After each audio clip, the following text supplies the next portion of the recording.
Kwa Samsoni irakoze sanzwe serukira ishirahamwe ry'abataxi bironga naho mu gisagara ca Gitega. Ego uyu munsi twariko turasibura ibarabara ahantu ku ruhande rw'ahaherereye igicaniro. Inyungu dufise iyo turiko turifadikanya n'abandi batwara ibintu abantu n'ibintu nuko turiko turabona yuko natwe dufise uruhara mu iterambere ry'igisagara cyacu. Tubona neza yuko ari inyungu cyane kuri twebwe narijya amabarabara ariyo dusanzwe dukoreramwo imirimo yacu ya misi yose. Nyimba igisagara cyacu kimaze kuba gisa neza ari iteka ku banyagitega bose. Je ni kwa Maniramba na Sylvestre nk'abandongoye ishyirahamwe ya Mutabo mu ntara ya Gitega. Ibikorwa rusange tuvyakira neza kuko tuvuga yuko ari ibikorwa by'iterambere kuko iyo turiko turabikora dusukura amabarabara. Amabarabara nayo ukabuze yuko ari wo murima wacu ariho duca, navuga yuko ntaho biba bisaniye n'umuntu aba ariko asibura urugo rwiwe. Nakamo k'abajeje intwaro kuko urabona Gitega ntibisanzwe ubu n'umugwa mukuru wa politiki. Twe duhamagarira umwenegihugu wese ari ngaha muri kapitale politiki gusukura cyane cyane gukorera isuku ryahakorera.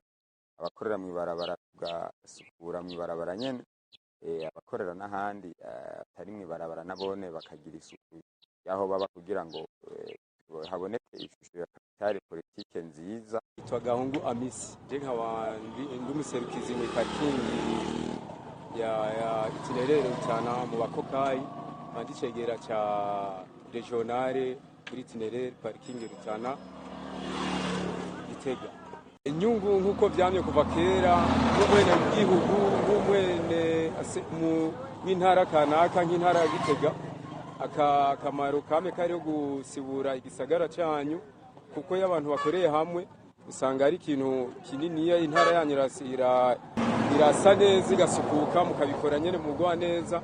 Kindi naco nkuko twege twaje gukorera ngaho bikorwa rusange gufata n'abandi iterambere yaho tubaye ni iterambere y'igihugu y'intara yacu narijya yabaye umugwa mukuru wa politike.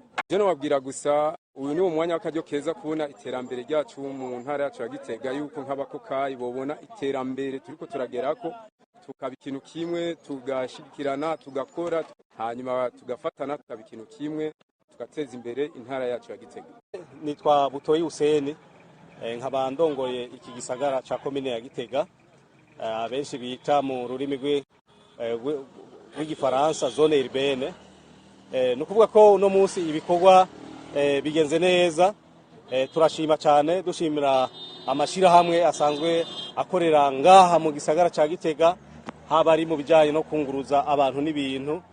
Turabona yuko batwitavye bishimishije, tukabashimira cyane duhereye ku ndongozi zabo kuko turabona ko ubutumwa tubaha ko baheza bakaca babushikiriza abo barongoye. Turamaze iminsi turategwa kamo n'indongozi zacu ko twoza turasukura aho tubaye, tugahera mu mihana yacu, tugahera ku irembo, hanyuma tukaca dusukura naho dukorera. Nibi rero twazindukiyemo ku munsi w'uno munsi, hanyuma tukabashimira cyane, twongera dukebura abantu bataratahura iciza cy'ibikorwa rusange kuko ibikorwa rusange nivyo vyatumye uno munsi igihugu cacu kigira iterambere tubona ridasanzwe.